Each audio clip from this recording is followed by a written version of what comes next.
jäävad sellised väikesed aminohapete jupikesed. Jäävad alles, jah? Ja need läbivad siis tegelikult on ju meie soolestikku läbivad aju-vere kaitsva barjääri ja neil on leitud opioidne toime. Selles mõttes opioidne toime on siis sama, kui ma võtaksin mingit ravimit või mingit ainet, või mis ongi opioid siis? Põhimõtteliselt sul on õigus jah, et isegi näiteks on kirjeldatud seda ja emad on avastanud, et nende lapsed ongi nii-öelda nagu sõltuvuses nendest toiduainetest.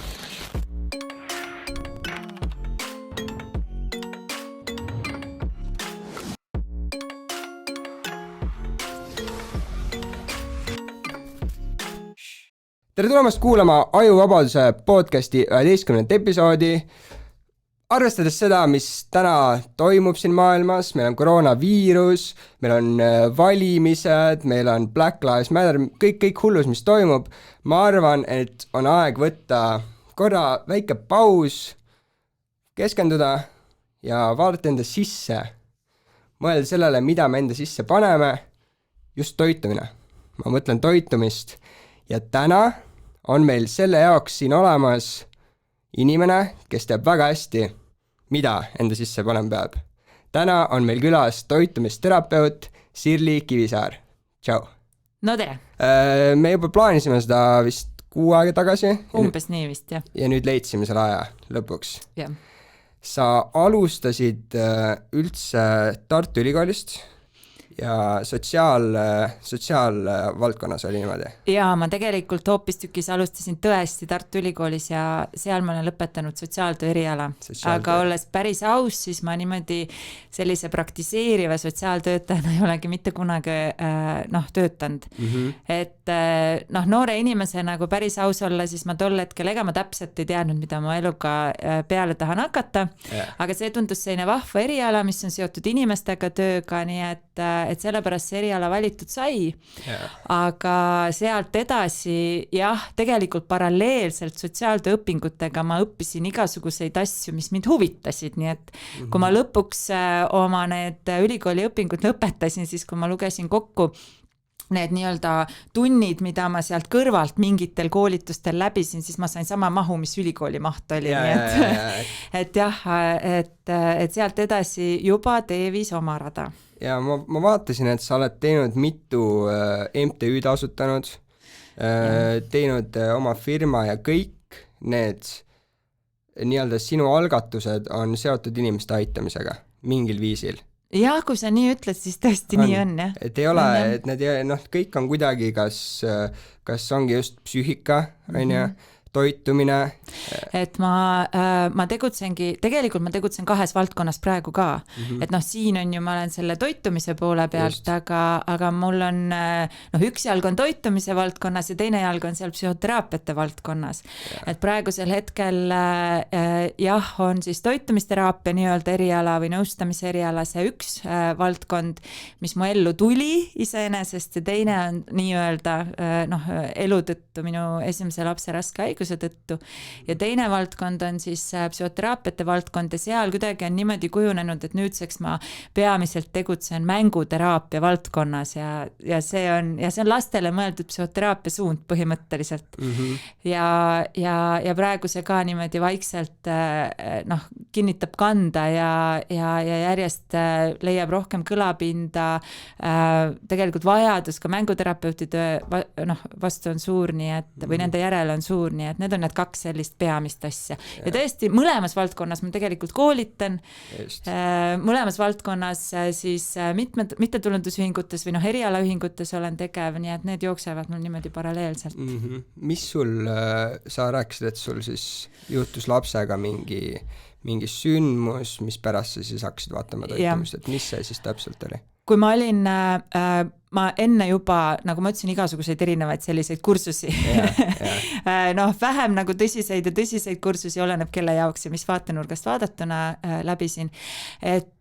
Ja tegelikult see toitumise valdkond juba siis erinevatelt kursustelt jooksis läbi välismaa lektorid, kes rääkisid niimoodi, et ma ei tea, peab vaatama toidus üht-teist. Mina mõtlesin, et jama, täielik jama. Ja kui mu esimene poeg oli 2,5 kuune, siis tekkisid sellised, mina nimetasin neid tõmblusteks, et ta oli nagu imelik, mulle tundus, et kõik ei ole korras. Ja kõik ütlesid mulle, et aga imikud teevadki nii. Ja sa ei saagi tegelikult aru 3-kuune laps, selles mõttes tal ei ole veel nii ilminguline see. No just ja noh, isegi tegelikult perekonnatuttava lasteneuroloogi juures näitasin last ja mulle öeldi, et filmi neid nii-öelda tõmblusi. Ja ühel hetkel siis tundus mulle, tal just magamise pealt olid need eriti, et asjad polnud õiged ja ma läksin taga siis haiglasse öösel ja siis meie kadalipp algas mitu kuud, et ta sai siis kuskil, ma ei mäletagi, millal see lõplik diagnoos tuli, aga nende kuude jooksul ta sai siis väga-väga sellise pahaloomulise epilepsia või siis rahvakeeli langetõve diagnoosi. Ma isegi ei teadnud, et on olemas halvaloomuline epilepsia. No see tähendab seda, et see ei allu ravimitele. Ja tegelikult tema nagu selle sündroomi puhul, mis tal lõpuks diagnoosiks pandi, omane oli see, et see ei olnud ravimitele alluv ja tegelikult talle ka väga pikka eluiga ei lubatud. Ja siis sa leidsidki nii-öelda hakkasid vaatama alternatiivravile? Jah, kusjuures mina ise ei olnud väga nagu isegi võimeline seda vaatama, et tegelikult oli mu ema see, kes ta arstiharidusega, Anneli Soots on tegelikult minu ema, kui see midagi ütleb, see nimi. Mina olen lihtsalt teise nimega, sest ma olen abielus. Et tollel hetkel siis talle ei mahtunud nagu kuidagi pähe, sest et tema ka on arstiks õppinud, et kuidas saab midagi sellist olla ja ravi ei ole ja midagi teha ei anna.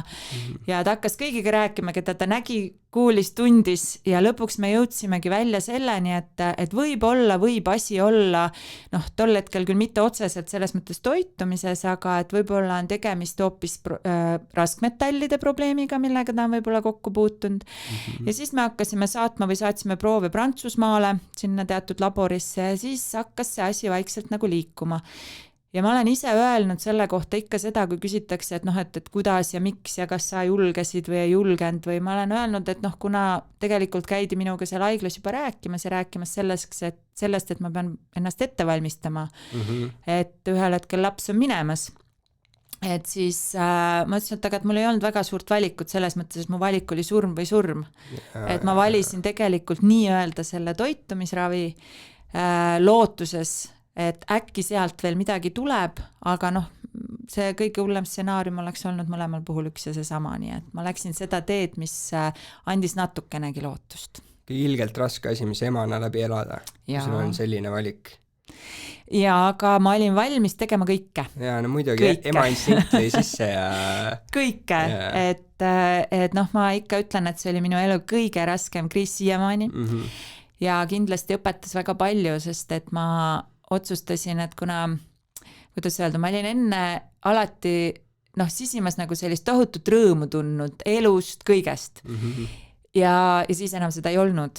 Ja mul oli kinnisidee, et ma pean selle leidma ja ma teadsin, et nendest kriisidest on võimalik välja tulla ja see uuesti leida, nii et siis ma lihtsalt käisin, otsisin ja samal ajal, kui keegi mulle ütles, et võib-olla selline asi äkki mõjutab, on ju, ma ütlen, et mul haiglas oli üks hooldaja, kes tuli, ütles, et tema näeb midagi, on ju, et mul on laps ristimata, et võib-olla seal midagi, ma tegin kõik ära. Ma ristisin lapse ära, ma tegin kõike. Et ma leidsin, mul ei ole mitte midagi kaotada. Kuidas siis lapsel täna läheb? Täna läheb tal niimoodi, et ta saab homme 16. Lahe.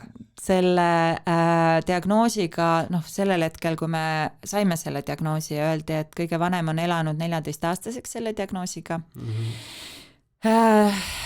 Mulle öeldi haiglas, et ta ei saa alla 4 grambi ravimi korraga hakkama. Ta ei võta praegu ühtegi grambi ravimit.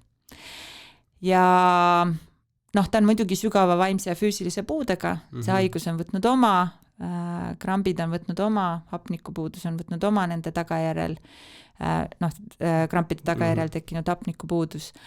Aga jah, ma leian, et see on nagu parim, mis juhtuda sai. Muidugi see puue kõik toob kaasa oma mured, aga jah, et praegu on see seis selline.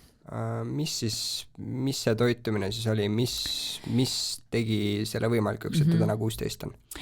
Tema puhul oli see nii, ma omistan sellele kõige rohkem nagu ikkagi kasu, et ta tegelikult ta läks, on olemas sellised asjad, mida 80-ndatel juba avastati tegelikult, et teatud diagnoosiga lastel, siis küll autismi diagnoosiga, ütleme hüperaktiivsuse diagnoosiga ja ka skisofreenia diagnoosiga inimestel, et on leitud, et piimavalgud, teatud piimavalk ja teatud siis ütleme teraviljavalk, gluteen, et need ei lõhustu mingil põhjusel täielikult ära. Keha ei suuda hakkama saada. Keha ei suuda nagu nende lõhustamisega hakkama saada, jäävad järele, ütleme, sellest valk koosneb aminohapetest, eks ole. Ja keha peab siis need aminohapped nagu sealt keti küljest nii-öelda nagu lahti harutama või. Ja et mingil põhjusel ei harutata neid lõpuni lahti, vaid jäävad sellised väikesed aminohapete jupikesed. Jäävad alles, jah. Ja need läbivad siis tegelikult on ju meie soolestikku läbivad aju-vere kaitsva barjääri ja neil on leitud opioidne toime. Mis on siis, kas see on selles mõttes opioidne toime on siis sama, kui ma võtaksin mingit ravimit või mingit ainet, või mis ongi opioid siis? Põhimõtteliselt sul on õigus jah, et isegi näiteks on kirjeldatud seda ja emad on avastanud, et nende lapsed ongi nii-öelda nagu sõltuvuses nendest toiduainetest. Okay. Ja ma mäletan, mul lihtsalt sõbranna kunagi tegi ka need analüüsid ära, saab teha analüüse. Mis siis gluteeni vastu või? Gluteeni ja kaseini on siis piimavalk ja saab määrata siis tegelikult uriinist neid opioidseid peptiide, et kas need sinna, kas uriinist siis neid on või ei ole. Ja praegusel hetkel saab neid määrata, mitte Eestis ei saa, aga saab määrata, issand, kas see oli nüüd Belgia labor, Prantsusmaa labor kolis ära ja minu arust vist Belgiasse ja Norras ja neid siis nii-öelda siin Eestis saab vahendada, aga siin koha peal neid konkreetseid analüüse ei tehta. Ja nad ja mul sõbranna näiteks, temal ka tulid välja need uriinist ja siis ta läks sellele dieedile, ehk ta jättis siis selle gluteeni ehk teraviljavalgu ja jättis piimavalgu menüüst välja. Ja siis ta mulle helistas ja ütles, et kuule Sirli, et kas võib niimoodi olla, et mul on sellest pohmell. Et täitsa nagu sellised ärajääma nähud nagu pohmelliga. Ma ütlesin, et jah, võib küll. Et tõesti need lapsed tihti nad ihalevad just, ütleme siis gluteeni sisaldavat, piima sisaldavat toitu, nad võivad vahel süüa neid lõputult, ainult neid eelistada. Et on küll seal selliseid teatud nagu sõltuvusele omaseid jooni, nii et nendel, kellel probleem võib nendega olla. See on just praegu on hästi, ütleme ühiskonnas hästi populaarseks saanud just see gluteeni väljajätmine, et see on just, ütleme mingi viimase 5 aasta trend, kui mitte isegi 3, et kuidagi moodi on siis info nagu üles tulnud, et tead, see info on üles tulnud, aga nüüd oleneb ju kõik, mis põhjusel keegi selle välja jätab. Et minu laps, eks ole, kui meie alustasime, see oli 15 aastat tagasi ja tõesti siis nagu, see ei olnud selline populaarne asi. Ma ei saa eitada seda, et meil endal on ka mingi roll mängida selles, et inimesed on läinud gluteenivabale dieedile ja piimavabale dieedile, aga võib-olla vahel tehakse seda ka niimoodi, et ei ole otseselt selle järele vajadust. Et praegu näiteks on seisukoht Eestis ja Eesti tsöliaakia liit. Tsöliaakia on ka üks gluteeni siis nii-öelda talumatuse vorme, see on väga raske vorm, eks ole, see on autoimmuunne haigus. Palju neid vorme üldse on? Mis see on nagu? Oleneb, kuidas keegi klassifitseerib, selles mõttes, et ütleme, et tsöliaakia on teada tuntud haigus, et seda meil meditsiinis suudetakse diagnoosida ja see on tõesti selline siis, et mille nagu ainus ravi põhimõtteliselt ongi gluteeni väljajätmine ja siis nagu tervis taastub ja inimene saab täisväärtuslikult elada. Et see on see vorm. Ütleme siis näiteks me võime ka üheks selliseks gluteeni mitte talumise vormiks pidada ka allergiat. Mis on tegelikult täiesti teine asi, et kehas toimuvad täiesti teised mehhanismid siis. Aga sama põhjus siis? Põhjus, mis on põhjuseks, ütleme, et tsöliaakia puhul on see tegelikult autoimmuunne reaktsioon. Ja mingi geneetiline eelsoodumus peab seal olema, see tähendab seda, et keha immuunsüsteem ise pöördub mingisuguste keharakkude vastu. Ja allergia puhul jällegi on siis see küsimus, et seal tekivad teatud antikehad ja nende tõttu tekivad ka erinevad siis reaktsioonid erinevate ainete, eks ole, nagu ma ei tea, tekkimise tõttu kehas nii-öelda, et tekivad siis allergiareaktsioonid, mis on sellised kohesed, noh näiteks ma ei tea, nina hakkab vett jooksma, eks ole, silmad hakkavad sügelema, nagu allergial on omane või tekivad mingid nahanähud ja seda on kerge kindlaks teha. Söön, tekib, tähendab on probleem. Noh, tsöliaakiaga, noh see on selline raskem haigus ja arstid kindlasti oskavad paremini rääkida ja seda nagu niimoodi kohe ei märkagi. Ja siis on meil veel need teised tüübid, on näiteks opioidsete peptiidide vorm ja siis isegi tegelikult noh, neid niinimetatud talumatuse teste meil ju siin noh, leiab veel erinevaid, mis on veel teistsuguste reaktsioonide nagu hindamine siis või noh, ütleme, et jah, nagu vaadatakse veel teisi nagu neid viise, kuidas keha nendele toitudele reageerib. Ja kindlasti on neid veel erinevaid, et on ka olemas sellised nii-öelda, ma ei tea, kui palju neid Eestis pannakse, aga kirjanduses leiab ka selliseid viiteid ja ametlikke nii-öelda nimetusi või diagnoose, mis ongi näiteks mittetsöliaakiline gluteenitalumatus, mis tähendab seda, et kui inimesel on sümptomid, mingisugused, ta jätab gluteeni menüüst välja, noh, tal need kaovad ja siis ta paneb selle gluteeni menüüsse tagasi ja tal tekivad need sümptomid, aga tsöliaakiat diagnoositud ei ole, eks ole, noh, nagu sellise allergiat diagnoositud ei ole, et siis pannakse selline diagnoos, sest näha on, et gluteen probleemi tekitab, aga mis mehhanismi pidi, me ei tea. Kogu see meditsiiniline jutt keeruline.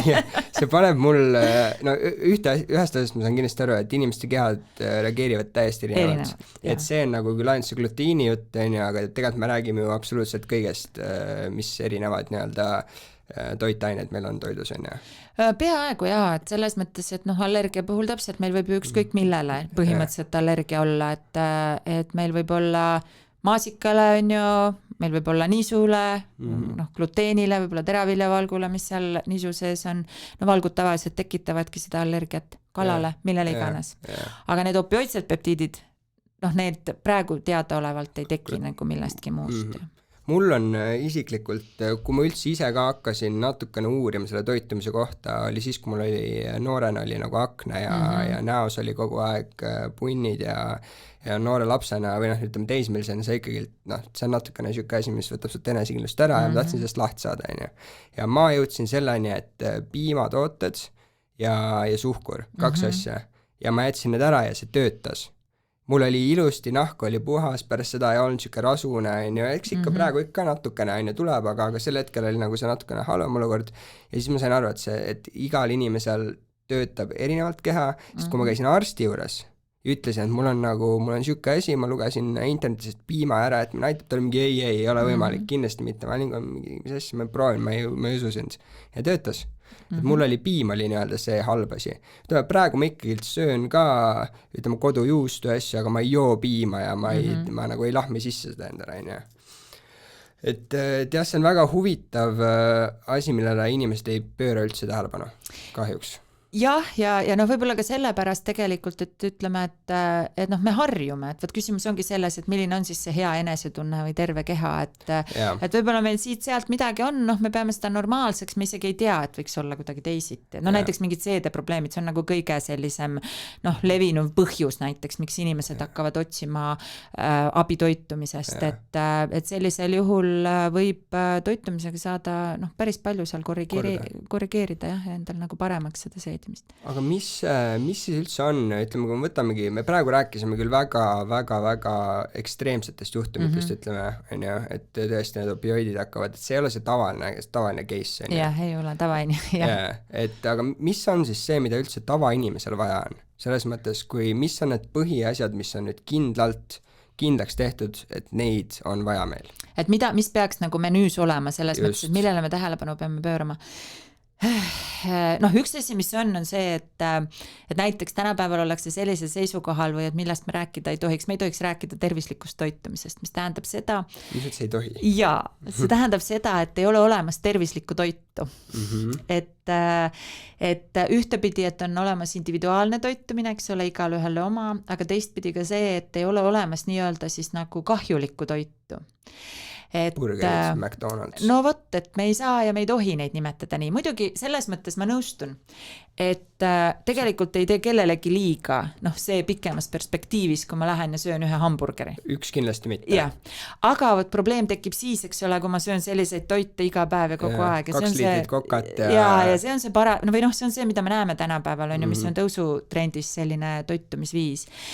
Et aga mida meil kõigil vaja on? Ja kust tulebki võib-olla see vale arusaamine, et noh, vale arusaamine ka võib-olla on vale termin, aga võib-olla miks me arvame, et sellega on kõik okei, kui me sööme, noh, ütleme näiteks hamburgerit ainult, on ju, ja selliseid toite. Et noh, 3 asja, mida meil on vaja, mida ka enamus inimesi teab. Nii. Meil on vaja valku kehal, meil on vaja rasvu ja meil on vaja süsivesikuid. Ja need on nagu need peamised põhitoitained, mille kohta võib öelda, et põhimõtteliselt ilma nagu väga keha hakkama ei saa või siis vähemalt me võib-olla ei pea viima teda sellisesse seisundisse, et ta ilma nendeta hakkama peaks saama. Selles mõttes need 3 asja on see, mis ongi igas toidus põhimõtteliselt olemas. No just, ja kui me vaatame ainult seda, siis tegelikult ju teoreetiliselt, võtame hamburgeri. Süsivesikud on olemas saias, on ju, siis võtame sealt vahelt selle hamburgeri, on ju, seal sees on ju ka liha, mis tähendab, et seal on ju sees valku ja rasva. Üks salatileht on ka ja tomativiil, on ju, ja olekski nagu kõik koos. Võib-olla probleem ongi see, et mis seal lisaks sellele on. Just, mis seal lisaks on ju selle kvaliteet, selles mõttes, et meil on vaja ka teisi toitaineid, neid mikrotoitaineid, mille hulka kuuluvad, eks ole, vitamiinid, mineraalaineid. Ja kui me võtame selle valge hamburgeri saia, siis see on tehtud reeglina rafineeritud teraviljast, mis tähendab seda, et meil on ju võetud teravili, sealt on ju selle tera ümbritsevad kihid nii-öelda eemaldatud ja sellega koos eemaldatakse ka suurem osa teatud toitainetest. Ma nüüd umbkaudu, ma ei julge öelda täpseid neid numbreid, et selle peab järgi vaatama, aga ütleme, see suhe on umbes selline, et kui meil on magneesiumiga, kui palju on milleski magneesiumit, et kui meil on täistera, näiteks rukkijahu, siis 100 grammis rukkijahus on umbes, täistera rukkijahus on umbes, ütleme, see oli vist mingi 120-121 milligrammi magneesiumit. Kui me võtame nüüd siis selle rafineeritud rukkijahu ja selle rukkipüüli, siis seal on 100 grammis magneesiumit umbes 20 milligrammi. Ja võt nüüd me mõtlemegi selle peale, et veidi on, aga ikkagi kõvasti vähem, nagu sa ütlesid. Nii et sealt tuleb juba näiteks see põhjus, miks me peaksime võtma täisteravilja. Lisaks ka kiudained, mis seal on alles, on ju, mida rafineeritud teraviljas ei ole, rääkimata teistest toitainetest.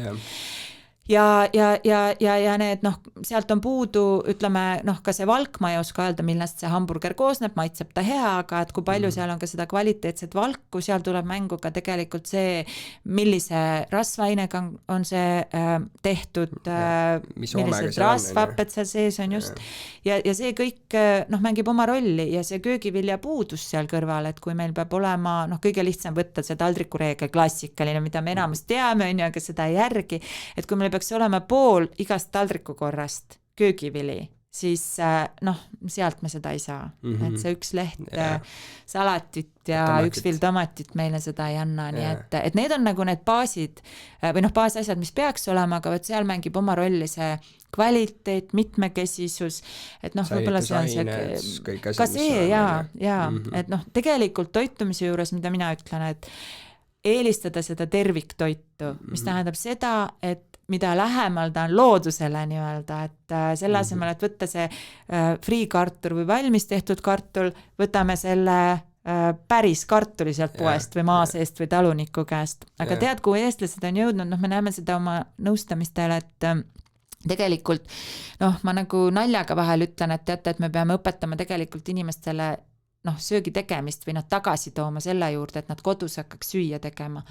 Aga reaalsus on see, et meil tegelikult on inimesi, kes lausa juba teevad kodud ja köögid sellised, et nad ei pane sinna isegi mitte kraanikaussi.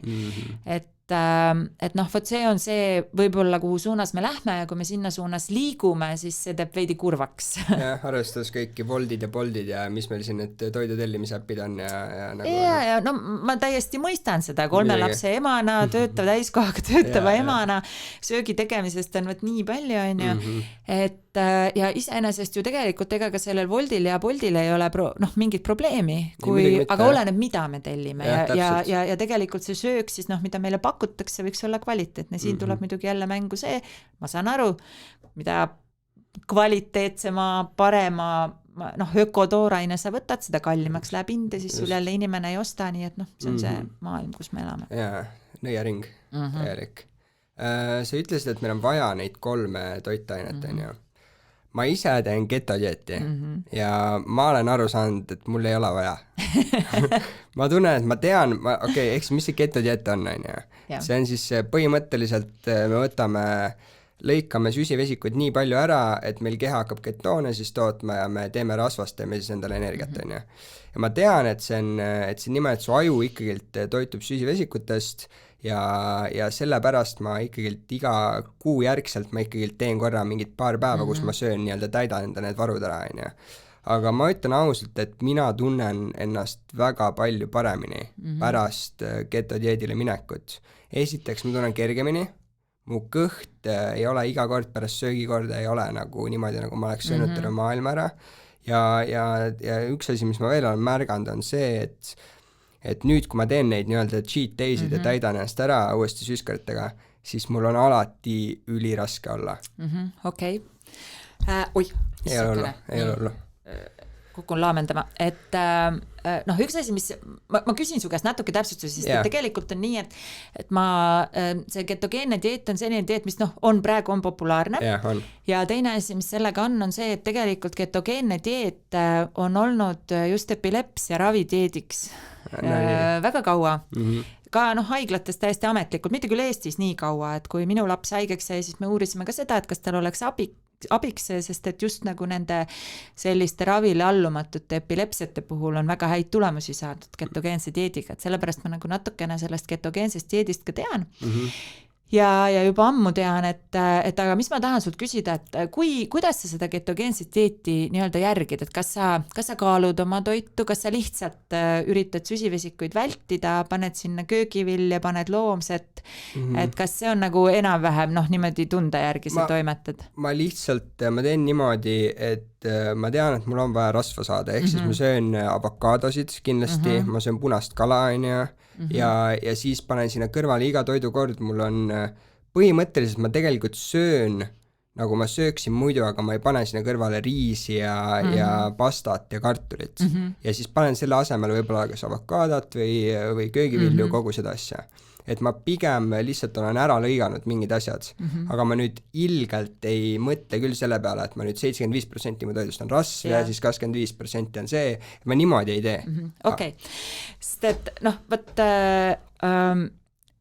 mis ma alati mõtlen praegu ka selle nagu ketogeense dieedi populaarsuse juures, et see, miks ma küsisin sult, et huvitav on teada, et ma olen arvanud, et niimoodi seda ka valdavalt järgitakse.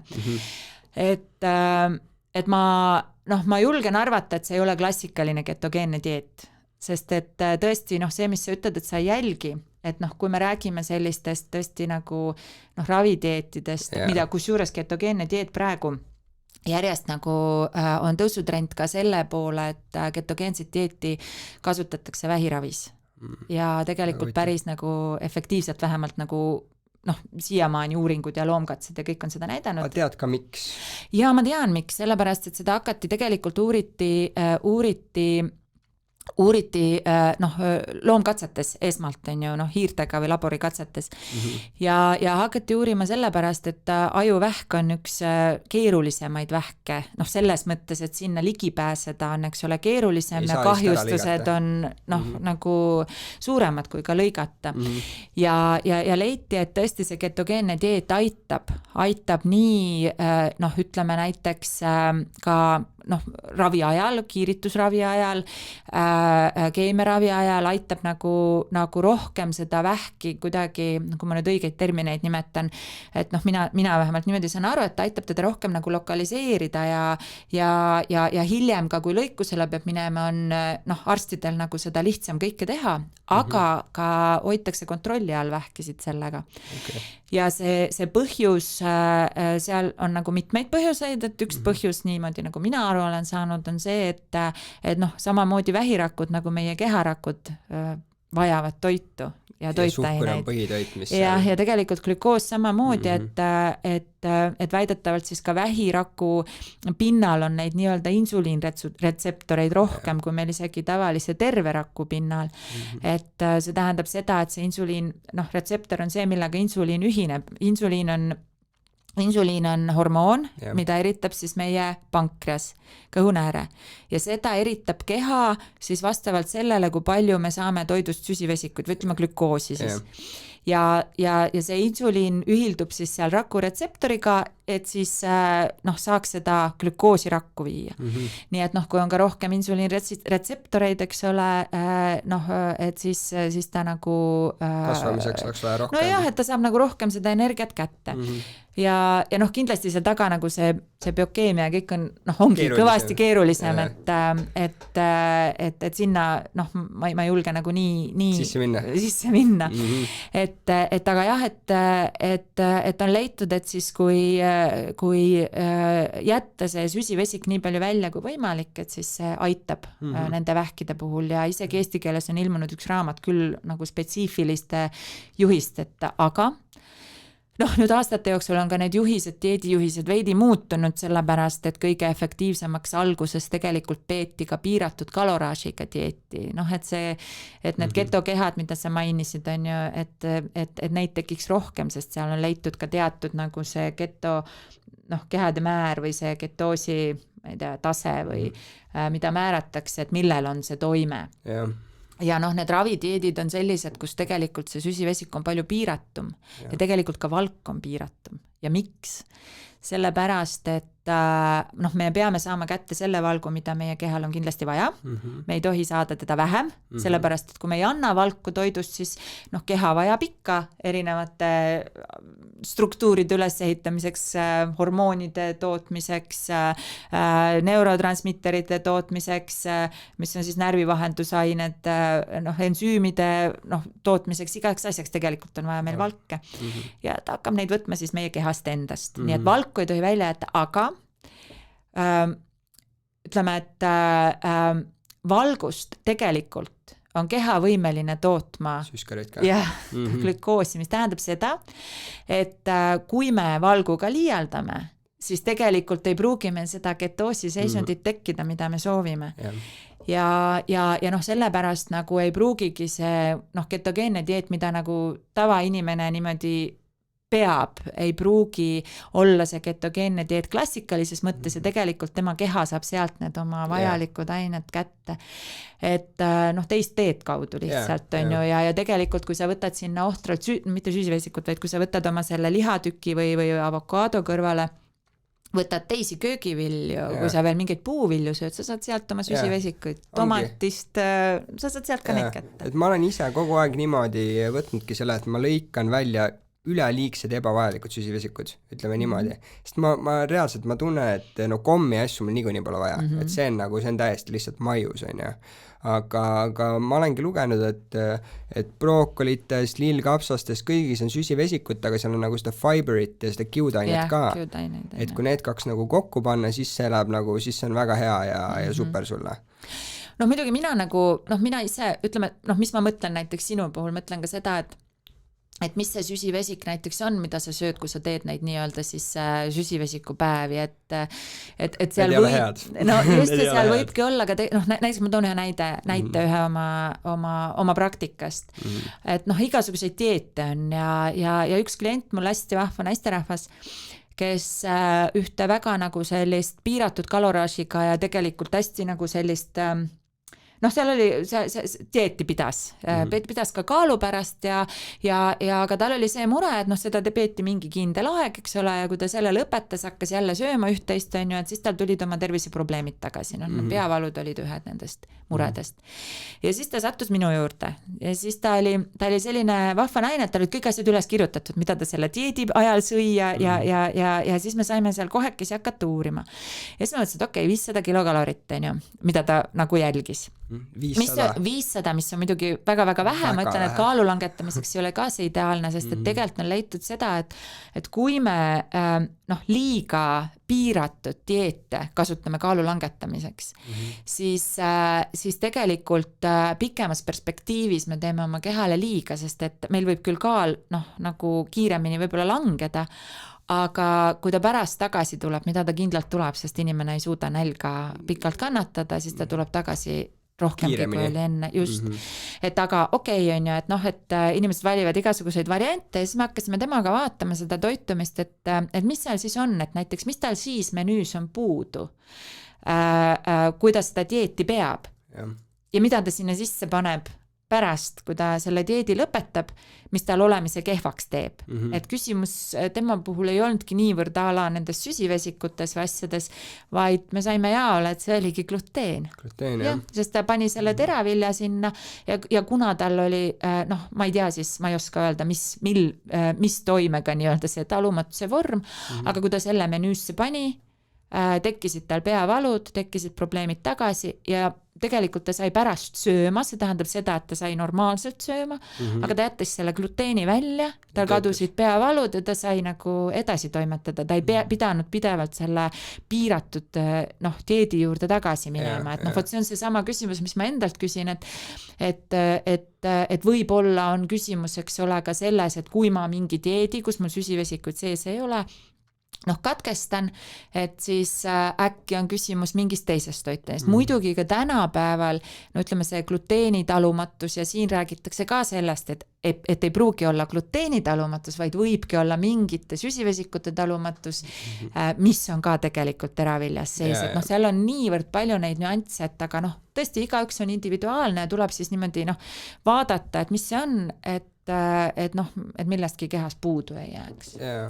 Ma olen korra jälle hüppan tagasi sellele getorongile ka, et seal mul vennal avastati või diagnoositi selline haigus nagu ankyloseeriv spondülüüt ja tal, eks põhimõtteliselt kuulajatel, mis see tähendab, on see, et tal on krooniline põletik kogu aeg liigestes ja üle terve keha ja siis tal on ka üks nagu võimalus, kuidas seda natuke ravida, on siis ka ketodieet. Lihtsalt, et sest ketodieet siis võtadki jälle süskarid ära sealt, ja siis sellega sa vist saad endal keha natukene alusilisemaks ja siis nagu põletiku nii-öelda see võimalus kehas nagu läheb alla. Kas see on ka tõene? Ma ei julge seda 100% kommenteerida, et ütleme, et nagu klassikalise ketogeense dieedi, see nii-öelda aluseline toitumine ja see on ka omaette teema veel selles mõttes, et tegelikult mis keha osas või me nii-öelda sellest aluselisusest räägime, et tegelikult näiteks sul kehas erinevates kohtades on see pH väga erinev. Et näiteks jämesooles ta tegelikult peabki olema väga happeline, et ta ei tohigi olla väga aluseline. Samamoodi on ju siis seal peensooles ta peab olema kindlas vahemikus selleks, et erinevad, ütleme, bakterid võib-olla oleks seal kontrolli all ja nii edasi. Samamoodi näiteks veres, et kui sul nagu vere pH muutub, siis see on juba väga raske seisund ja väga keeruline, nii et selles mõttes on nagu see pH teema veidi selline, et jah, et mida me täpselt selle all silmas peame, aga jah, et põletikuvastane toitumine, et jälle oleneb, mida ta sööb, et see loomulikult seal ka jälle on oluline näiteks rasvhapped, et tegelikult on leitud seda, et need erinevad rasvhapped, et meil ongi rasvad, mida me sööme ja rasvade sees on siis rasvhapped, mida meie keha vajab. Ja tegelikult rasvhapped siis nad, näiteks meie rakud, millel on membraan, siis rakumembraan põhimõtteliselt koosneb rasvhappetest. Ja see, milline on see rakumembraani rasvhappeline koostis, see peegeldab tegelikult meie toidulauda, ehk et need rakumembraani on ju siis need rasvhappede tasakaal, noh, on nii, nagu ta meil toidus on. Ja on leitud, et nüüd sellised, noh, kindlasti on kõik kuulnud neid rasvhappeid, omega-6, omega-3 näiteks, on ju, noh, omega-9, aga et omega-3, omega-6, nende omavaheline tasakaal peab olema paigas selleks, et keha suudaks põletikega paremini toime tulla. Ja vot nüüd on ka see, et kui ma söön näiteks, ütleme, palju on ju võib-olla loomset, noh, muidugi ma ei ütle, et loomses ei ole omega-3 sees, oleneb kõik, kuidas loom on kasvatatud. No kuut on reeglina rohkem, aga oleneb, näiteks see oleneb sellest, ütleme, piimas, noh, munas on ju, seal võiks olla, aga kui ma ütlesin, et rakumembraan koosneb sellest, mida mina söön, kui mina söön looma või looma piimajoon, siis tegelikult seal see rasvhappeline koostis sõltub sellest, mida see loom, noh, või siis see lind on omakorda söönud. Et kui näiteks, et sellepärast näiteks, ütleme, rohumaadel kasvanud lehmad, nende piimad võivad sisaldada rohkem omega-3, kui noh, teraviljatoidul olnud siis lehmad ja loomad, sest et teraviljas ei ole nii palju. Ja noh, muud probleemid sinna juurde. Noh, muidugi pannakse nende loomade toidu või sööda sisse ka, et sellepärast me leiame neid omega-3 rikkaid mune näiteks, on ju. Et noh, seal sõltub sellest, aga noh, ikkagi me ei saa tegelikult sealt nii palju kätte, kui meil kehale vaja on, et noh, selle tõttu on kala jällegi kõige parem, et noh, näiteks kui sa sööd ainult on ju seda loomset, ütleme, punast liha on ju päevast päeva, siis tegelikult ta ei pruugi pikemas perspektiivis sind võib-olla põletike vastu aidata, vaid on leitud, et ta pigem soodustab põletikke. Sinna kõrvale peaks panema tohutult köögivilju, igasuguseid, kõiki neid värve, kõik need värvid on head antioksüdandid ja samamoodi, mis aitavad meil põletikega kehas võidelda nii-öelda, et noh, võt sellised asjad on seal olulised. Peab ikkagi olema erinev, värviline, hea kvaliteetne, mitmekesine, lihaga mitte lihat, kus juures see, noh, kõik ka teavad seda soolestikku, et noh, soolestik on seotud on ju kogu tervisega ja kõik see mikrobiota, mis seal soolestikus on, et need erinevad seal, kes elavad, erinevad tegelased, et noh, näiteks ongi liigne valk, et ka ei mõju soolestikule nii-öelda hästi, et ikkagi see tasakaal lõppkokkuvõttes, mina olen jõudnud nende aastate jooksul selleni, et kui meil ei ole mingisugust seisundit on ju, mille puhul on vaja mingit väga äärmuslikku dieeti, siis tegelikult see mitmekesisus on ju, noh, see nii-öelda normaalne söömine on kõige parem. Jah. Kvaliteetne on vist see kõige suurem seega seal, et pigem ikkagi, kui on võimalus, siis enda koduaias kasvatada porgandeid ja tomateid ja kõike, mis on. Jah, ja noh, alati ei pea ka oma aias, noh, kui saab, on ju, et aga et kui ei saa, tegelikult ma näen seda, et ka toidukohtades noh, järjest enam tegelikult lähevad valikud paremaks. Noh, praegu see taimetoitlus tõstab pead, on ju, veganlus tõstab pead, et tegelikult seda taimset nagu menüüsse noh, järjest rohkem üritatakse tuua. Erinevad kampaaniad on ju ka selle tegemiseks, aga noh, samas jällegi ma ütlen, et me saame olla taimetoitlased ka, me saame olla nii-öelda rämpstaimetoitlased, aga me saame olla ka noh, nagu normaalselt söövad taimetoitlased, et seal on erisused sees ja see on minu isiklik arvamus, aga ütleme, rämpstaimetoitlane on võib-olla olla rämpstaimetoitlane on kehale hullem, kui olla võib-olla rämps on ju omnivoor, et kas rämps siis, kui sa mõtled nüüd rämps taimetoitlane, kas on siis ma ei mõtle, et taimetoitlane on rämps, aga noh, võib-olla see sõna ma hakkasin lihtsalt mõtlema selle sõna peale,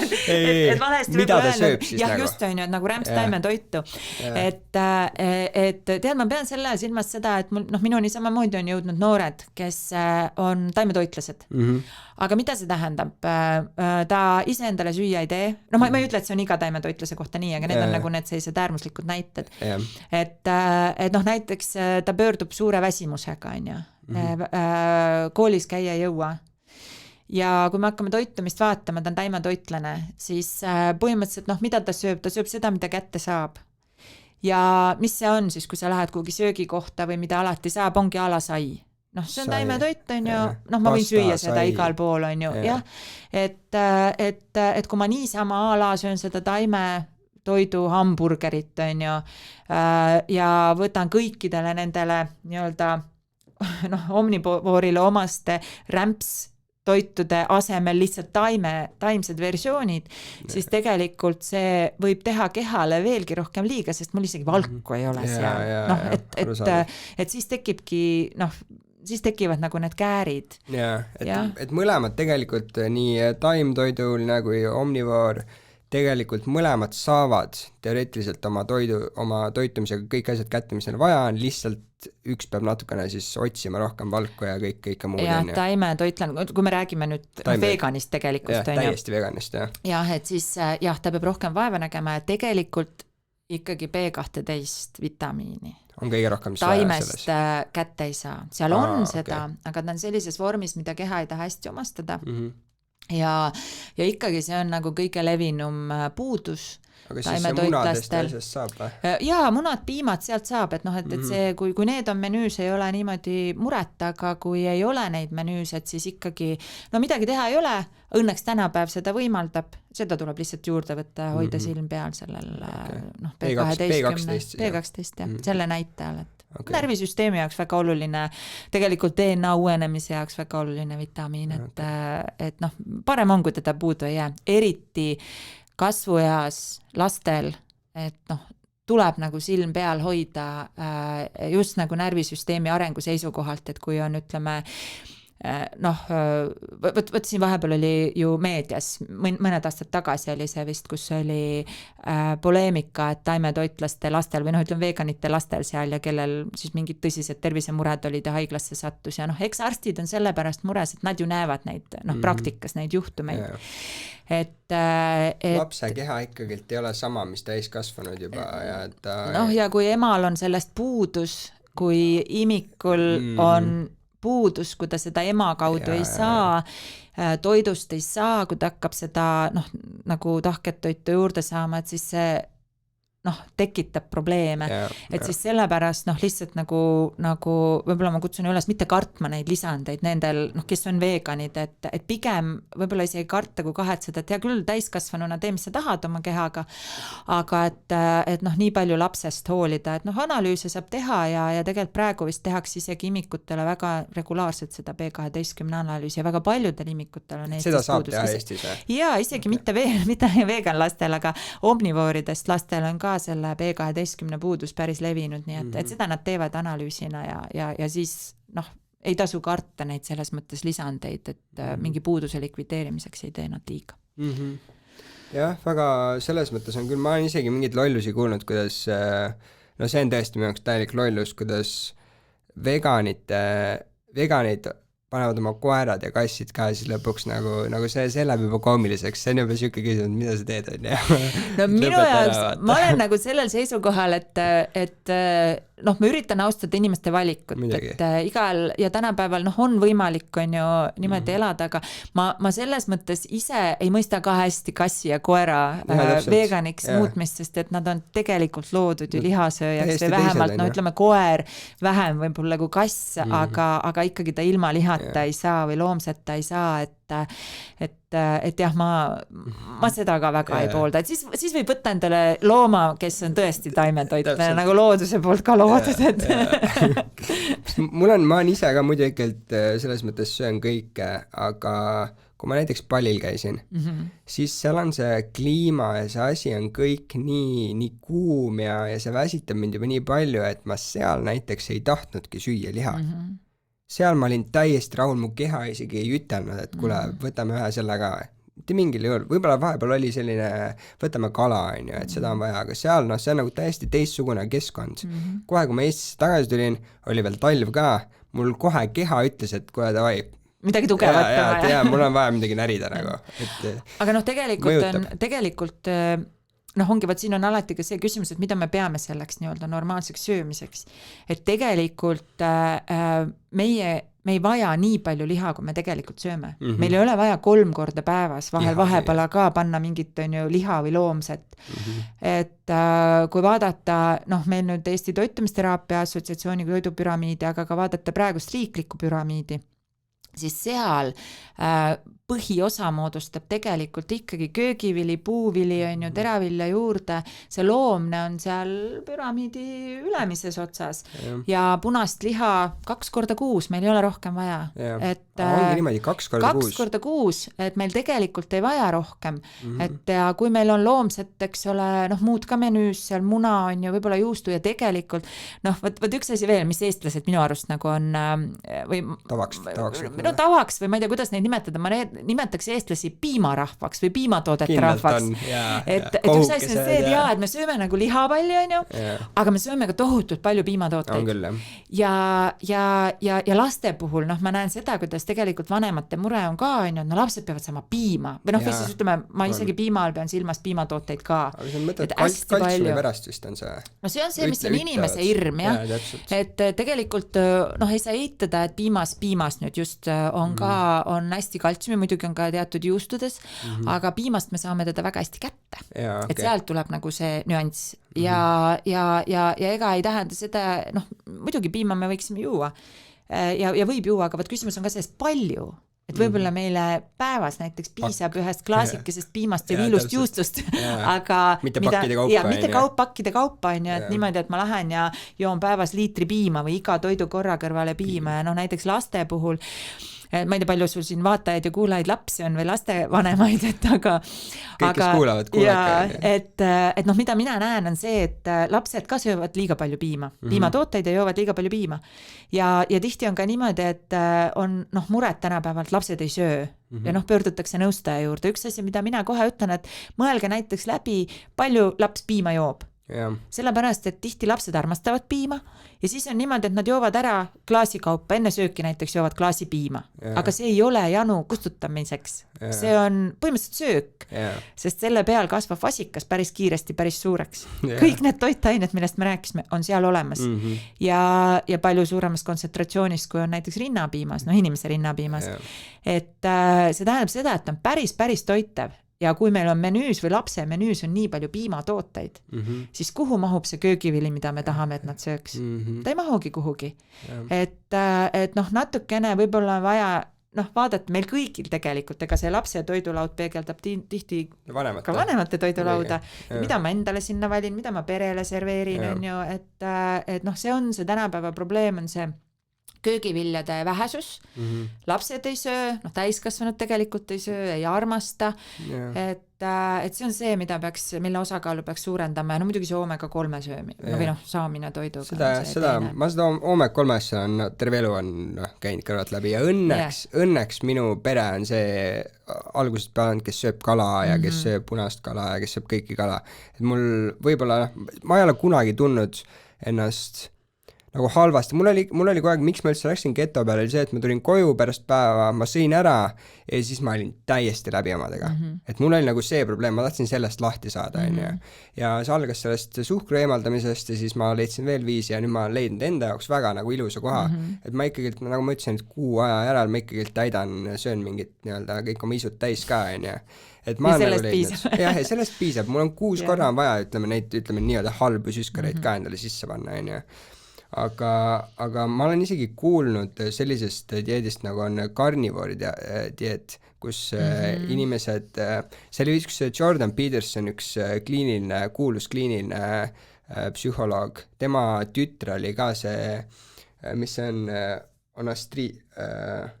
halvaloomuline artriit, ja tal oli niimoodi, et ta nagu teismehas juba vahetati puus ära ja nagu ikka väga halb, ja ta nüüd jõudis ka oma mingitesse 30-ndesse ja ta hakkas sööma ainult punast liha soolaga, see on kõik, mis ta sööb, ainuke asi.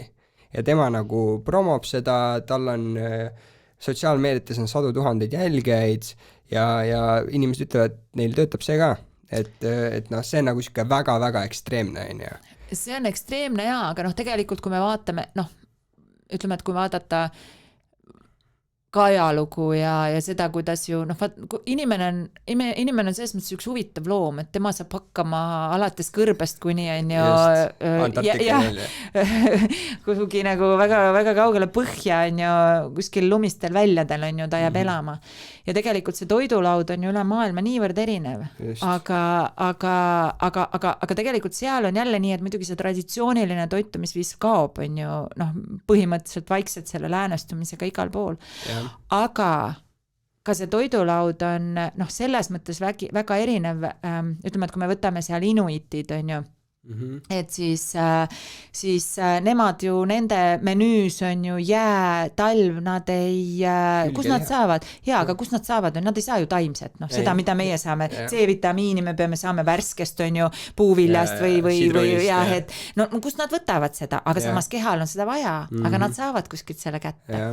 Ja nad saavad tõesti loomsest, aga nad teevad midagi selle loomsega, mida meie ei tee enam. See loom või see hüljes on ju, noh okei, tema rasvas on juba teised asjad, aga kuidas loom ära süüakse? Loom süüakse ära otsast lõpuni. Süüakse ära ka näiteks aju ja sealt nad saavad kätte, ütleme oma C-vitamiini. Meie tänapäeval enam neid rupskeid või neid siseelundeid väga ei söö. Võib-olla tehakse ainult puljangit. No just on ju, kui üldse. Et tegelikult jaa, me võime kätte saada, aga oleneb, mida me sööme, kui me tõesti ainult punasest lihast ja soolast toitume. Tegelikult sellised, väga tihti sellised piiravad äärmuslikud dieedid nii-öelda, inimestele toovad tervise paranemise. Aga mingiks ajaks ja see ei tähenda seda, et see oleks nagu pikaajaliselt jätkusuutlik. Et siin ongi nagu see küsimus, et kuidas leida tegelikult selline toitumisviis on ju, et keha saab ikka kõik kätte, sest ega ta ei suuda ka haigusega ainult nagu noh, ütleme näljaga võidelda selle haigusega. Sul on vaja energiat ja sul on vaja erinevad aineid, vitamiini, mineraale. Ja kui me sealt seda kätte ei saa ja noh, muidugi ma olen nagu ma olen veidi skeptiline ka selles osas, et kui keegi väga suurelt niimoodi aastaid järjest sellist toitumist noh, propageerib, ütleme ainult seda punast, ma ei tea seda tegelikult seda inimest. Et noh, me võime ju meedias tegelikult rääkida, öelda kõike. Et teen seda, ja, et aga me ei tea.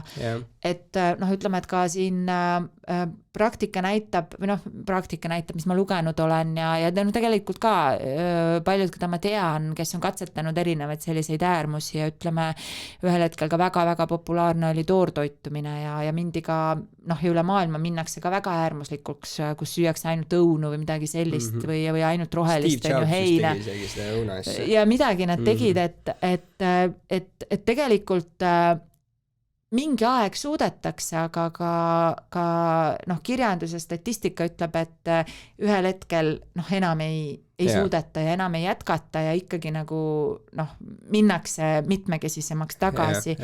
Et inimene jah, mingi inimese tahtejõud on suur, aga muidugi nende erinevate söömispraktikatega on selline lugu ka, et on olemas sellised asjad nagu söömishäired.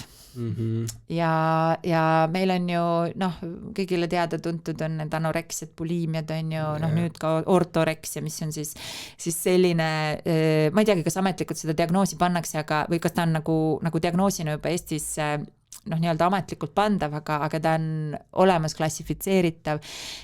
See on inimene, kes noh, põhimõtteliselt nagu äärmuslikult järgib tervisliku toitumise juhiseid, aga siin on see, et noh, meil on palju ju tervislikud toitajaid, et noh, mis teeb siis häirest häire, et tegelikult see tähendab seda, et tal on tihti nii-öelda nagu enda loodud mingisugused sellised reeglid sellele toitumisele.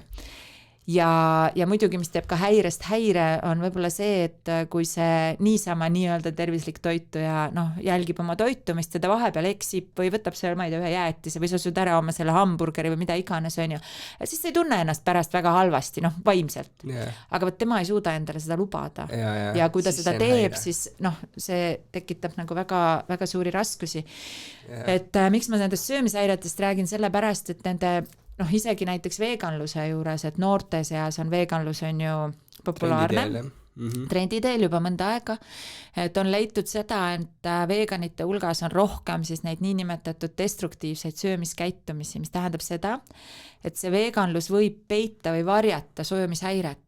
et see ei tähenda seda, et veganlus tekitab söömishäiret või iga vegan on söömishäirega, aga see tähendab seda, et tegelikult need söömishäirega inimesed on ka nagu kergemini selliste nagu äärmuslike ja erinevate, tavapärasest erinevate selliste toitumisviisidega kaasa minevad, sest et see aitab neil seda söömishäiret nii-öelda nagu alal hoida, on ju, ja tegelikult teised ümber ei saa arugi, et on tegemist söömishäirega. Ja kuidas üldse on nüüd, ütleme, sa oled selles mängus olnud juba päris kaua, selles toitumisterapeudi mängus, et kuidas see aegadega on muutunud üldse see, kui ütleme 10 aastat tagasi tuli sul keskmiselt, ütleme, kõige rohkem mingi probleemiga, siis millised need probleemi erinevused on siis?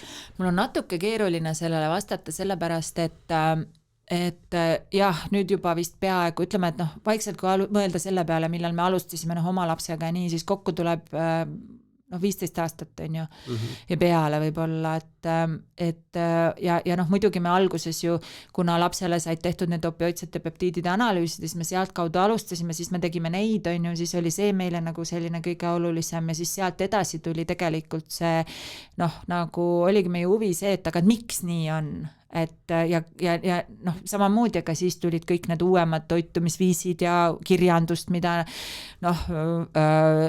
tol ajal ju ei olnud Eestis nii-öelda, mida me tellisime, igalt poolt lugesime ja ega mujal maailmas need samad asjad, mis meil siin populaarsed on nii-öelda, olid ka siis juba mujal maailmas populaarsed.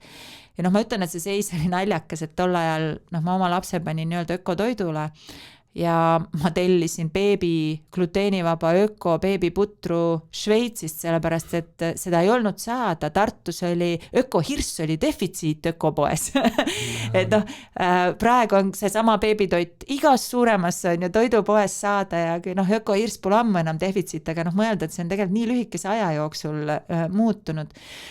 Ja siis muidugi ma võtsin ka rohkem vastu võib-olla kaaluprobleemidega inimesi, eks ole, tegelesin nagu ka selle toitumisnõustamise poolega, et praegu ma võtan vähem vastu. Just ülekaalulisi probleeme siis või? Kusjuures ma ei võtagi ülekaalulisi sellepärast, ma ütlengi, et sellepärast mul on raske vastata, et kuna ma peamiselt, kui ma tegelen, siis ma tegelen selliste inimestega, kellel on mingisugused sellised keerulisemad terviseprobleemid. Sest võt siit tulebki see, et ütleme, et kui ma tahaks ennast nimetada selle nimetusega, mis mul praegu tegelikult on, mis muidugi inimesi segadusse ajab, siis minu ametinimetus nii-öelda on funktsionaalse toitumise terapeut. Sest nüüdseks on aeg nii kaugele jõudnud Eestis, et meil on olemas toitumisnõustaja kutsestandard, meil on olemas toitumisterapeudi kutsestandard ja tegelikult meie oma ühinguga ka algatasime selle väljatöötamise aastaid tagasi. Ja nüüd mis see vahe siis on? Võt, seal ongi see, et tavainimese jaoks on kõik nad üks. Sest ma ütlesin, siis kui me ka e-maili teel suhtlesime, siis ma panin ka seal mööda kuidagi, ajasin mingi arsti teema ja mingi ja siis ma ütlesin ka, et minu jaoks on kõik sama. Ongi tavainimese jaoks ongi ja kõik on üks toitumisnõustaja. Aga tõesti seal on erinevus sees ja erinevus on sees selles, et praegusel hetkel Eesti Vabariigis toitumisnõustaja on selline inimene, kes oskab ja võib nõu anda ainult tervele inimesele ja tervisliku toitumise ulatuses, nende nagu Eesti tervisliku toitumise soovituste ulatuses põhimõtteliselt. Tema ei tohi oma nina pista nendele inimeste juurde, kellel on mingi haigus.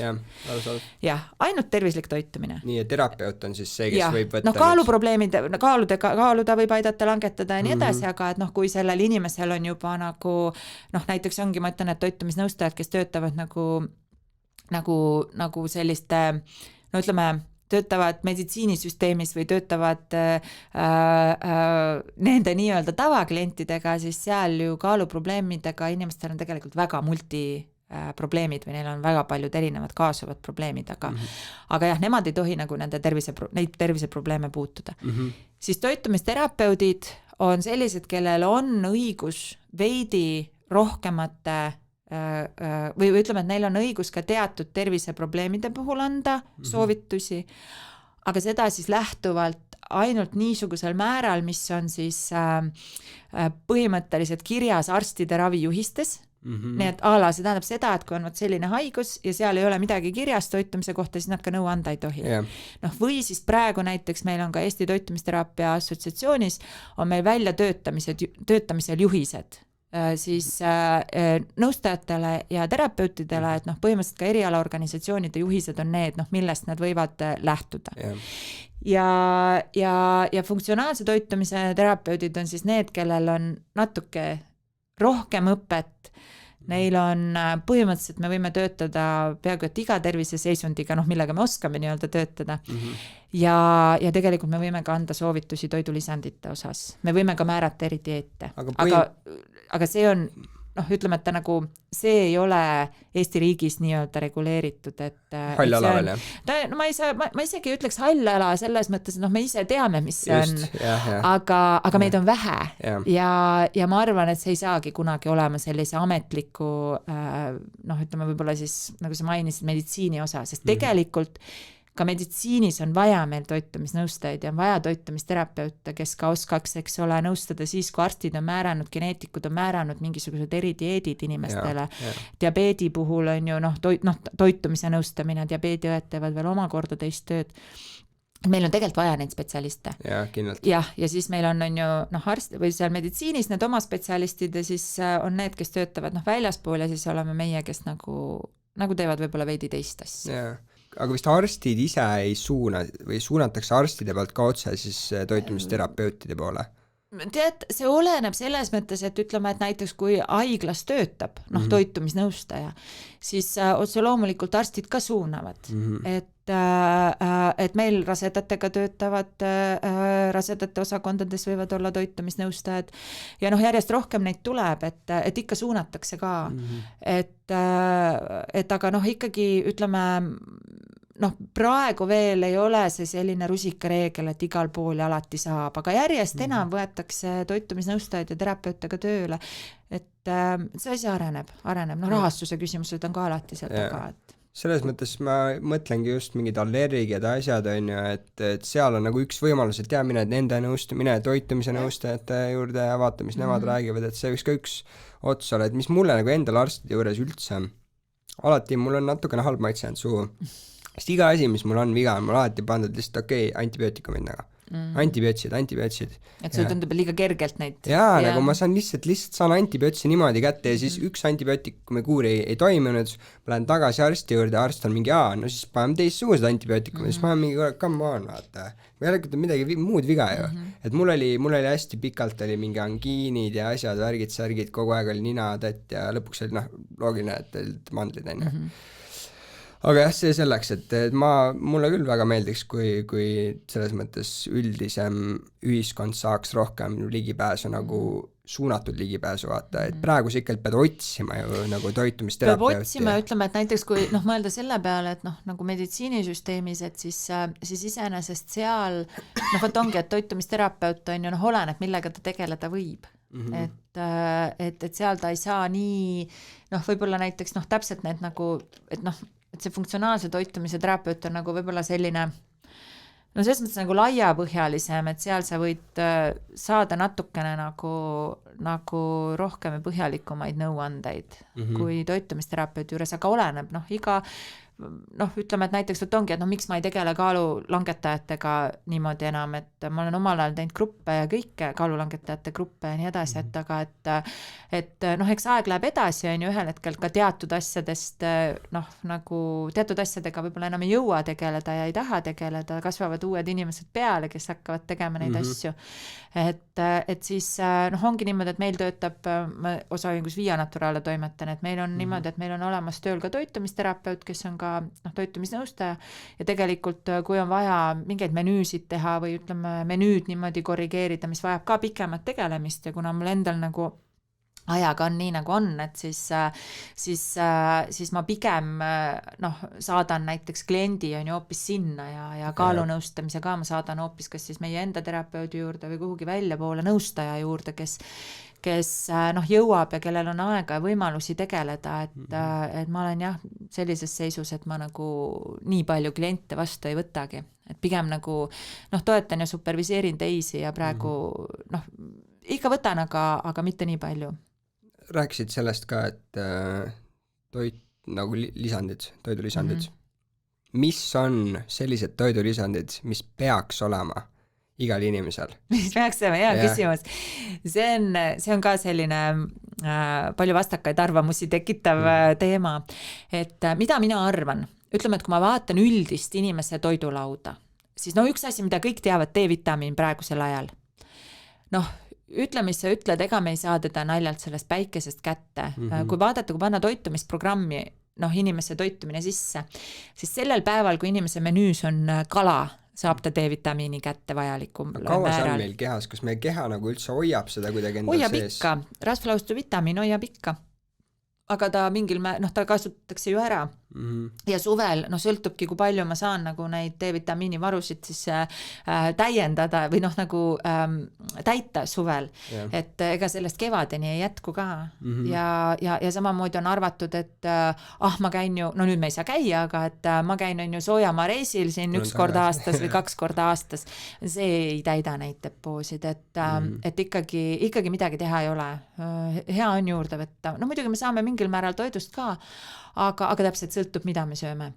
Ja seda kindlasti siis vaadata ja jälgida, aga ei tasu, siin on ka populaarsed tegelikult sellised seisukohad, et võtame hästi suures annuses seda D-vitamiini ja see ei tee meile midagi.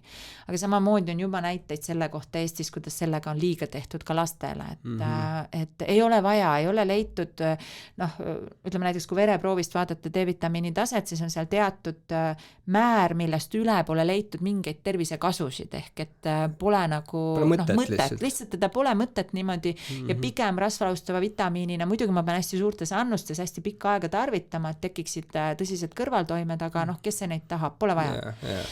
Et aga teine asi, mis mulle endale tundub, et vaadates niimoodi inimese keskmist toidulauda, mida ma ise soovitaksin, eriti nüüd viimase aja uudiseid vaadates, kus räägiti sellest meie Läänemere kalast ja toksiinidest sellest, mis tegelikult see ei olegi võib-olla nii hullud see Eesti seis, nagu hiljem selgus, aga et kui me kardame kala süüa või me ei ole väga kalasõbrad, siis omega-3. Kaks kõige põhilisemad. Sest et lihtsalt ta on nii oluline ja kui me ei söö kala, midagi teha ei ole, muidugi seemnetes on ka omega-3, aga pead närima ja mäluma sa pead närima ja mäluma, teine asi on veel, et seemnetes ta on teises vormis. Et seemnetes olev see omega-3 vorm on selline, mida meie keha otse kasutada ei saa. Ja selleks, et seda kasutada, hakatakse siis seda rasvappe ahelat kehas nii-öelda pikendama, teda muudetakse, ensüümid tulevad seal appi, teatud ensüümid. Aga nüüd näiteks teatud terviseseisundite puhul, need ensüümid võib-olla hästi ei tööta, võib-olla geneetilise eelsoodumuse puhul, et on leitud näiteks seda, et diabeetikutel ja ka teatud teistel selliste võib-olla tõsiste terviseseisundite puhul ei saada piisavalt kätte nendest taimsetest seda omega-3. Samamoodi poistel meestel ei teata täpselt, et kas see on nüüd sellepärast, et nende kehal on suurem vajadus või samamoodi ei toodeta sellest taimsest omega-3-st siis nii-öelda seda vormi, mida meie keha saab kasutada.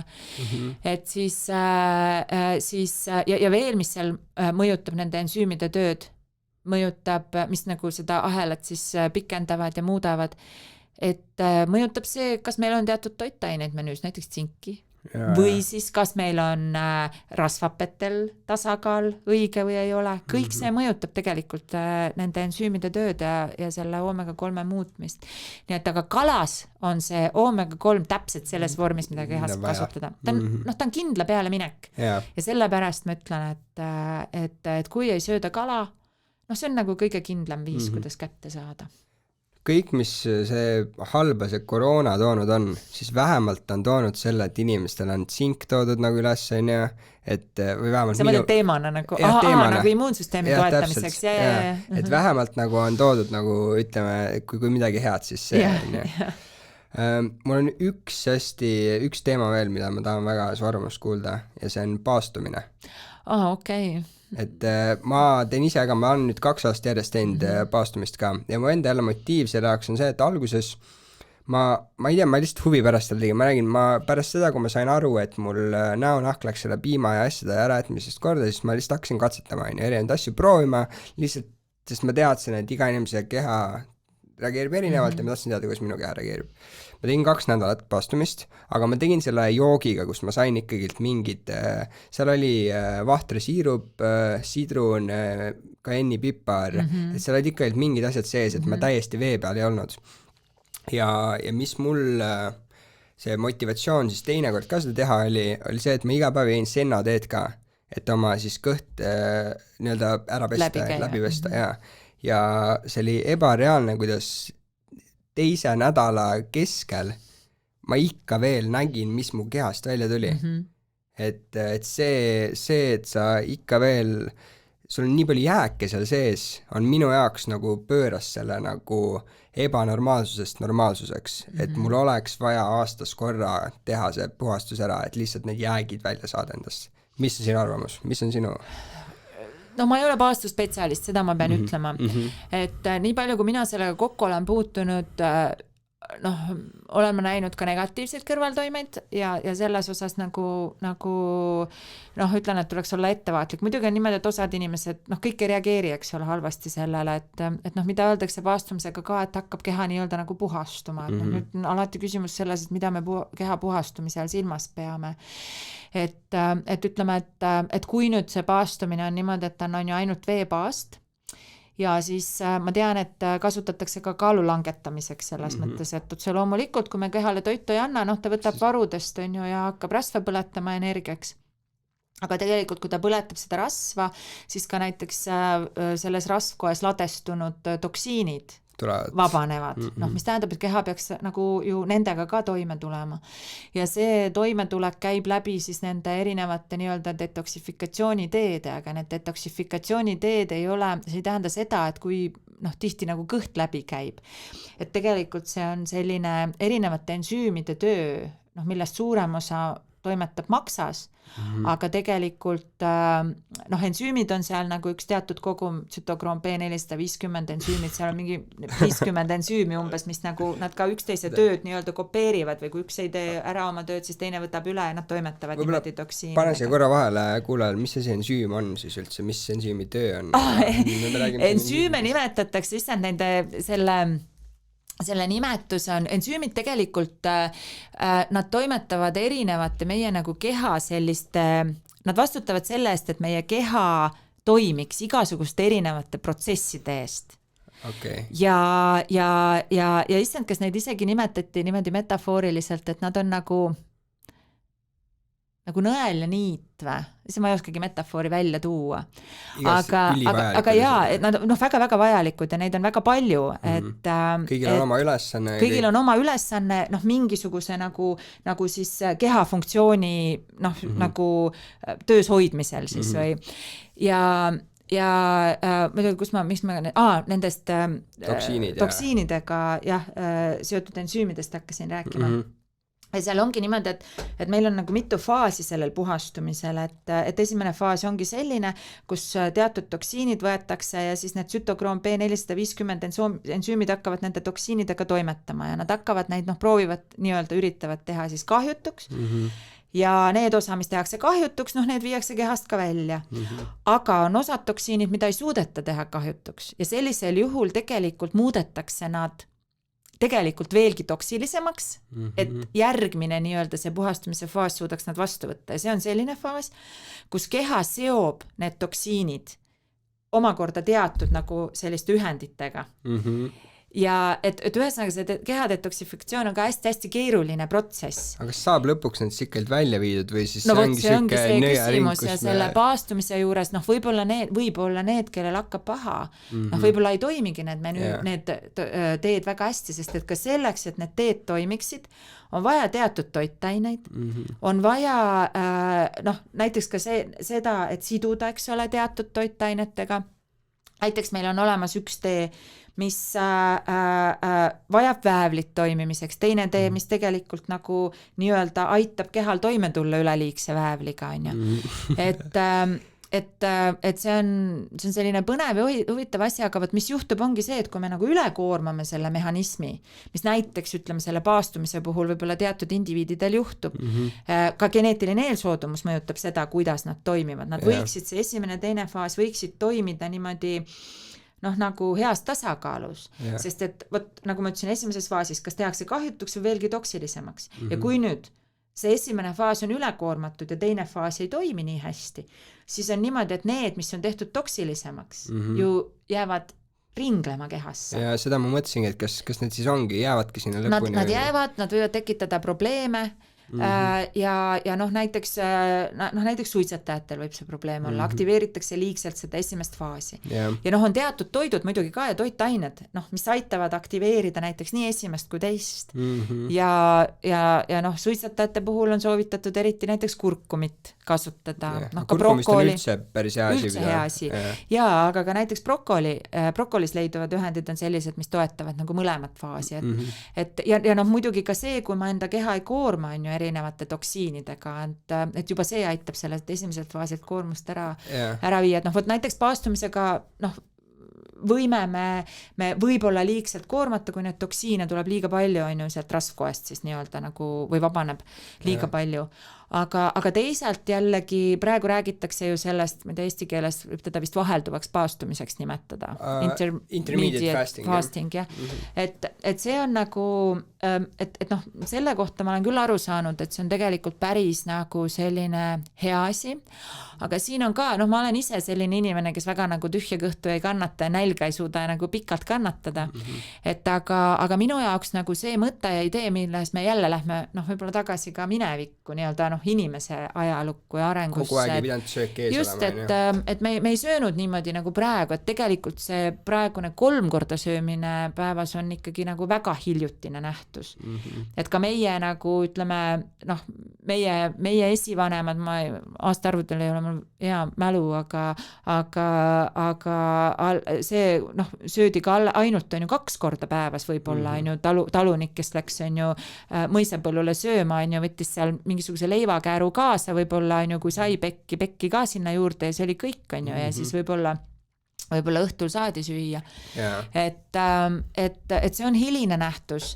Ja jah, me sööme liiga palju ja tegelikult, aga samas ma olen aru saanud ka sellest, et selle vahelduva paastumisega, et noh, see ei tähenda alati seda, et ma pean nagu selliseid pikki perioode paastu pidama, aga piisab ka sellest, et ma, eks ole, noh, jätan nagu jah, mingi, ütleme, et jätan ka selle õhtust kuni hommikuni, annan, eks ole, oma kehale aega taastuda, minna sellele öörežiimile, sest samamoodi need soolepakterid vajavad seda öörežiimi, et kui ma annan neile toitu, noh, siis sellel ajal, kui nad ei peaks toitu saama, ma jälle seda sellist keha tasakaalu rikun, nii et tegelikult see selline nii-öelda öine paast peale õhtusööki kuni hommikuni 12 tundi seal vahet pidada on igale ühele tegelikult jõukohale.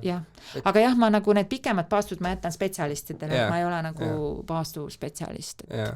Seal lihtsalt üle ka korrata kuulajatele, et see vahelduv paastumine on siis põhimõtteliselt kas 8-12 tundi oled söömata umbes niimoodi päevas ja siis, või siis isegi inimesed teevad päevaseid, et terve päev on niimoodi söömata, et aga peab olema, noh, nendega ongi nii, et ei tasu, noh, mina soovitaks nende paastumistega alati vaadata, et noh, kui sa oled noor ja terve inimene, noh, sul tõenäoliselt ei juhtu midagi, aga ütleme, et kui sul on mingisuguseid terviseprobleeme, siis kindlasti tuleb ainult seda teha spetsialistide käe all ja noh, näiteks see, mida sina tegid, mis sa ütlesid, et sa võtsid seal siirupit ja mis sul seal juures olid, et sa tegelikult said mingeid toitaineid juurde, on ju, ja noh, näiteks ütleme paastumise ajal ka selle ketogeen, tulles tagasi selle juurde, siis kõige kiirem viis ketoosi saavutamiseks on paastuda.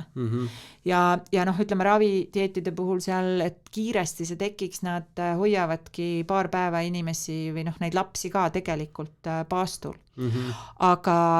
Aga see ei ole ta ei pruugi olla, kõik inimesed ei pruugi seda ühtemoodi suuta nagu taluda, sest et kõrvaltoimed sellel võivad olla iiveldused, peavalud, ta ei ole selline, noh, alati kõige meeldivam seisund.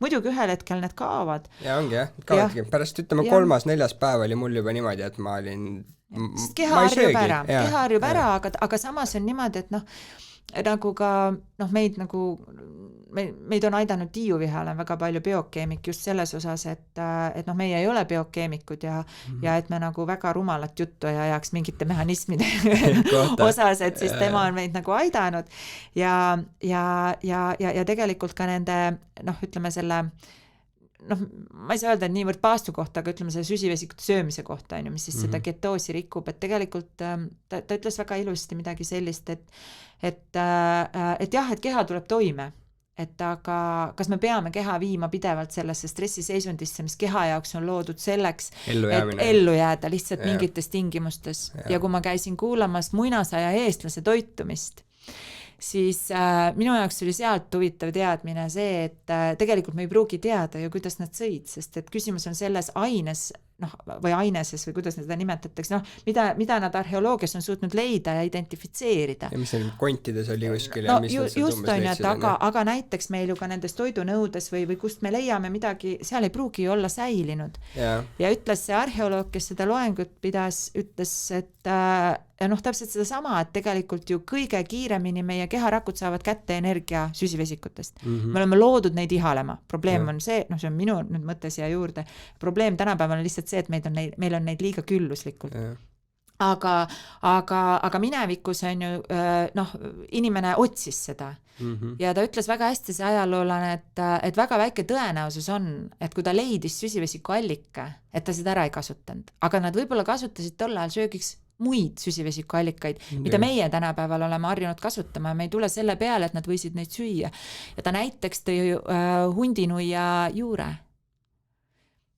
Nii et võt ongi see asi, et tegelikult inimene praegu me ei söö absoluutselt. Ei, ma ei tea, see on võib-olla looduskaitse all ka, ja ega ma ei tea, kas see kõlbab süüa, ju siis kõlbab, kui ta selle näite tõi, aga see näitab väga selgelt seda, kuidas tegelikult ju ongi, inimene on loodud ja lihtsalt tänapäeva toit on muutunud. Et ja olen ma lugenud ka seda, et see on nüüd pika evolutsiooni käigus, et tegelikult meie nagu see lõks tänapäeval ongi see, miks me ka üle sööme, on väike siis, kuidas seda öelda, kas nagu geenidefekt või selles mõttes, et eelajalooline inimene või inimese eellane, tema on toimunud kliimamuutusi ju kogu aeg.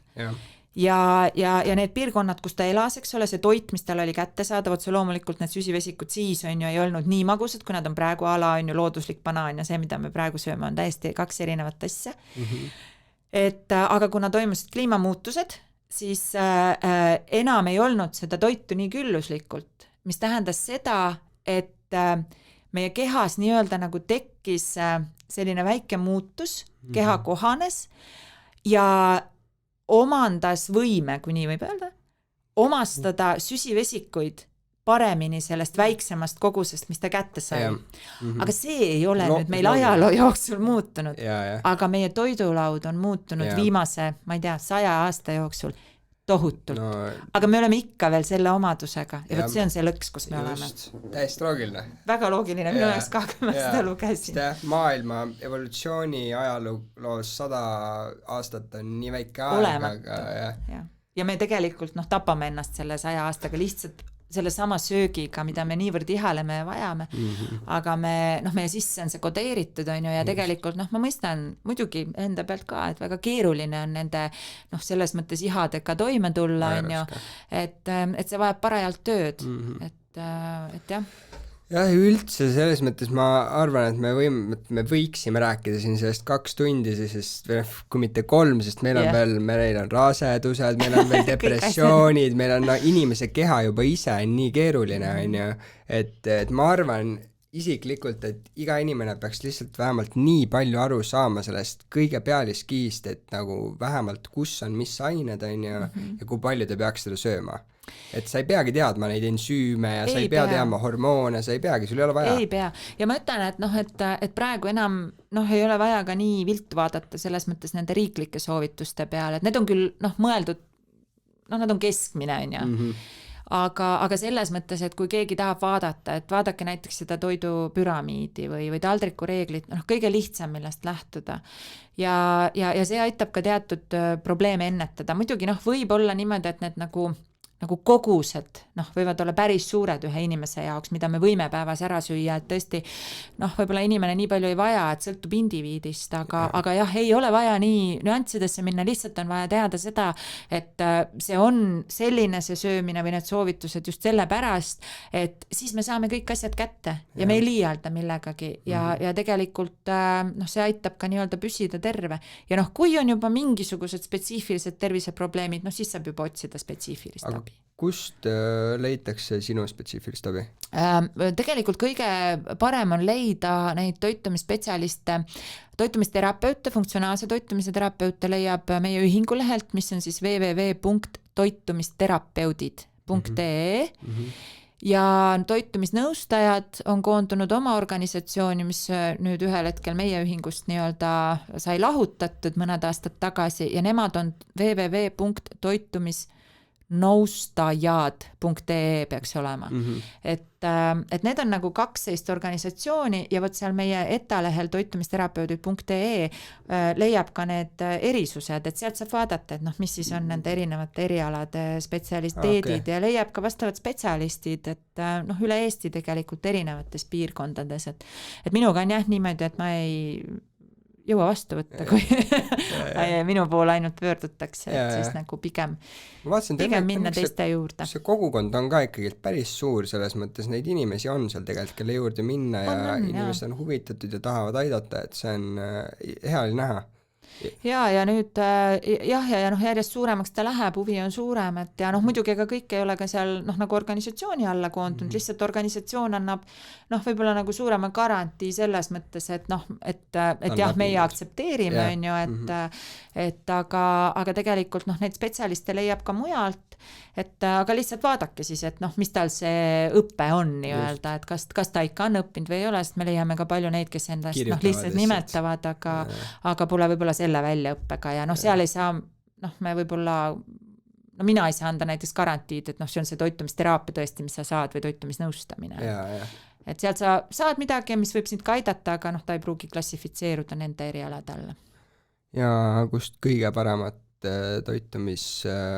ütleme, lisandeid saab? No, teha reklaami või? Paneme väikse reklaami ka siis ikka tulge minu juurde. Väga õige. vianaturale.ee No võt, kui on vaja, siis teate.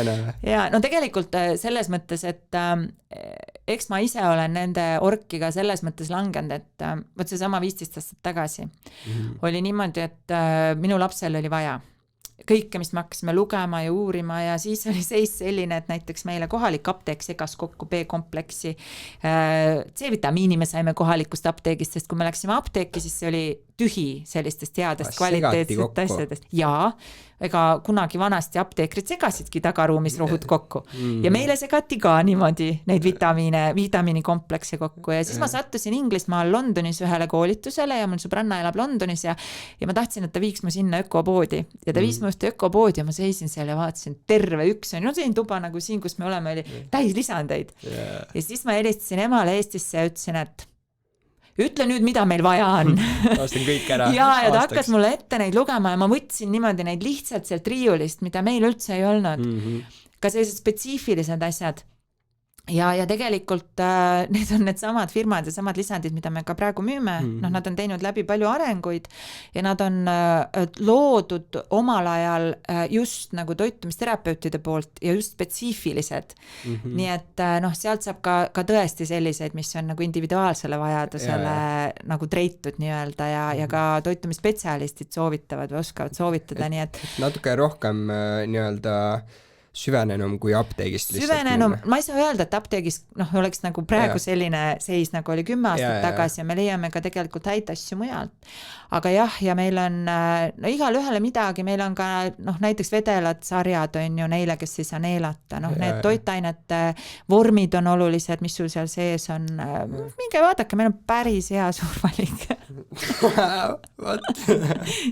Ei no muidugi selles mõttes ma ise võtan ka mingit vedelat C-vitamiini vormi, mingit keelisugust, ma isegi ei tea, aga mul ema ütles, et saatis mulle Inglismaalt ka, ütles, et mul Eestis üks ka koht mingi müüs seda. Liposomaalne äkki ei. Ma ei tea, mingi oranžis pakis mingi ja seal ütles, et tal olid ka keegi samamoodi mingid sõbrad, kes teavad kõige, kui nad teavad nendest asjadest ja ka mingi kõige paremini pidi imanduma ma arvan, et see on see liposomaalne, et need on nagu need on kõige paremini omastatavad vormid, aga nende puhul on siin lugu, et nad ei saa nagu panna väga meeletult suuri annuseid väikesesse nagu annusesse sisse, et siis vahel on nii, et peab nagu päris palju võtma, et saada sama annust. Ma peangi nagu panema ikka siukse, ma arvan 20 milliliitrit on seal ikka seda asja. Just, et siis tuleb lihtsalt vaadata ja valida neid, et oi.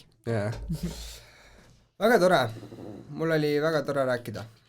Mul on siuke tunne, et praegu, mul on vähemalt siin kõik, mis ma tahtsin teada ja kõik on olemas. No siis on tore, et mul oli ka tore rääkida sinuga. Jaa, selles mõttes... Nii et aitäh, et kutsusid. Muidugi, ja ma loodan, et me kunagi äkki saame veel rääkida. Kui on mingi, praegu oli see pandeemia ja teame, et C-vitamiin, et ma isegi ei hakka, ma arvan, et tänane episood oli pigem siis selle jaoks, et inimesed üldiselt saaks aru, mida nad peavad tegema. Jah, lihtsalt üldiselt ja võib-olla ma ise loodan, et äkki paneb mõne aspekti pealt mõtlema. Eks ikka ja enda peale nagu, et kuidas ise saaks paremini või võib-olla pere saaks paremini, et kui ühe muutusegi teeme, väiksegi, siis see on samm edasi. Jaa, täpselt. Ja need, kellel on kuulajad, kellel on tõesti nad on küüsis mingi veaga, terviseprobleemiga ja ei ole leidnud, siis lahendus siis äkki on see toitumine ja leiate siis endale abi. Aitäh teile. Aitäh.